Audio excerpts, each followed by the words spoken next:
ഇന്ന് നമുക്കൊരു കക്കറച്ചി റോസ്റ്റ് ഉണ്ടാക്കിയാലോ. എപ്പോഴും കക്കറച്ചി കിട്ടുമ്പം തോരനാണ് വെക്കുന്നത്. അപ്പോൾ ഇന്നൊരു വെറൈറ്റിക്ക് വേണ്ടിയിട്ട് റോസ്റ്റ് ഉണ്ടാക്കാമെന്ന് വിചാരിച്ചു. ഇതെങ്ങനെയാണ് ഉണ്ടാക്കുന്നതെന്ന് നോക്കാം. ആദ്യം തന്നെ കഴുകി വൃത്തിയാക്കി കൊണ്ടുവന്ന കക്കറച്ചിലേക്ക് കുറച്ച് മഞ്ഞൾപ്പൊടിയും കുറച്ച് ഉപ്പും കുറച്ച് വെള്ളം കൂടി ചേർത്ത് അടച്ചു വെച്ചൊന്ന് വേവിക്കാം.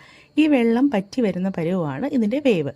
അപ്പോഴത്തേക്ക് നമുക്ക് മസാല തയ്യാറാക്കാം. ചട്ടി അടുപ്പത്ത് വെച്ചു, എണ്ണ ചൂടായി, കടുകിട്ടു. അതിലേക്ക് ഞാനൊരു 3 സവാള അരിഞ്ഞത് ഇട്ട് കൊടുക്കുന്നുണ്ട്.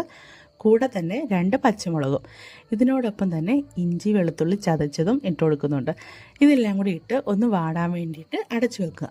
അതിനുശേഷം കുറച്ച് മഞ്ഞൾപ്പൊടി, കുറച്ച് മുളക് പൊടി, കുറച്ച് മല്ലിപ്പൊടി, കുറച്ച് കുരുമുളക് പൊടി, ആവശ്യത്തിനനുസരിച്ച് ഗരം മസാല, ഇതെല്ലാം കൂടി ഇട്ട് തക്കാളിയും കൂടി ചേർത്തിട്ട് നന്നായിട്ടൊന്ന് മുരിച്ചെടുക്കുക. ഞാനതൊരു സാധനം ഇടാൻ വേണ്ടി മറന്നുപോയേ, തേങ്ങാക്കൊത്തോട് ഇട്ട് കഴിഞ്ഞാൽ നല്ല ടേസ്റ്റാണ്. അപ്പോൾ ഇത് വഴണ്ട് വന്നു കഴിയുമ്പം അതിലേക്ക് വേവിച്ച് വെച്ചേക്കുന്നത് കക്കറച്ചി ഇട്ടുക.